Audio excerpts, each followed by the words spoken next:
پوچھا گیا ہے کہ اکثر مائیں گھر میں بچوں کی نظر اتارنے کے لیے چینی اور مرچوں کا استعمال کرتی ہیں، کیا یہ طریقہ جائز ہے؟ بہت شکریہ نظامی صاحب۔ سر اکثر جب مائیں آتے ہیں نا جی دم کروانے کے لیے بچوں کو، تو آ کر کہتی ہیں کہ صاحب ہم نے یہ گھر میں چینی کے ساتھ یا مرچوں کے ساتھ نظر اتارنے کی کوشش کی ہے، لیکن بچے ابھی تک اس کی نظر نہیں اتری ہے، اسی طرح ضد کر رہا، اسی طرح بیمار ہے۔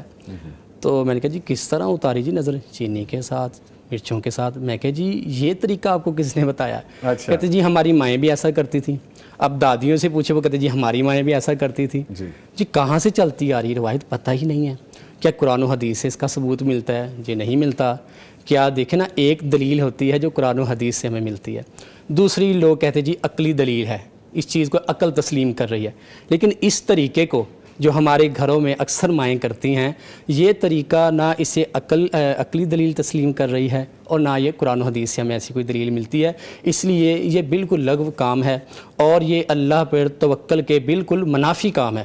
تو اس طرح کبھی بھی نظر نہیں اترتی۔ اگر کوئی ایسا طریقہ گھر میں اپناتا ہے، بعض اوقات کئی جھاڑو کے ساتھ نظر اتارنے کی کوشش کرتے ہیں، عجیب عجیب طریقوں کے ساتھ۔ جھاڑو کے ساتھ؟ جی جھاڑو کے ساتھ، کئی جھاڑو مار کے، کئی پھیر کے جھاڑو جسم پہ جی اپنا، یا وار کے سر کے اوپر جی کہتے ہیں نظر اتر گئی ہے۔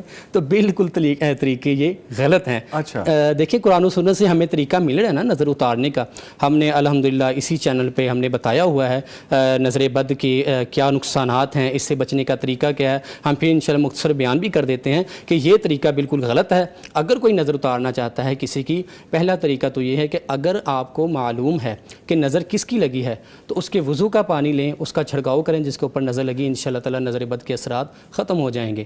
لیکن اگر نہیں پتہ ہے، نظر لگ رہی ہے اور آئندہ بھی نظر سے بچنا چاہتے ہیں، جو خود پڑھ سکتا ہے وہ خود پڑھے، آخری 3 کل پڑھے، ٹھیک ہے۔ اور اگر جو نہیں پڑھ سکتے جیسے چھوٹے بچے ہیں، ان کے والدین ہر نماز کے بعد یا صبح و شام کم از کم آخری 3 کل پڑھ کے دم کریں۔ اور اسپیشل وہ دعا جو پیغمبر علیہ السلام اپنے بچوں کو حضرت حسن و حسین رضی اللہ عنہما کو کیا کرتے تھے، وہ دعا پڑھ کے اعوذکما بکلمات اللہ التامہ من کل شیطان وہامہ ومن کل عین لامہ۔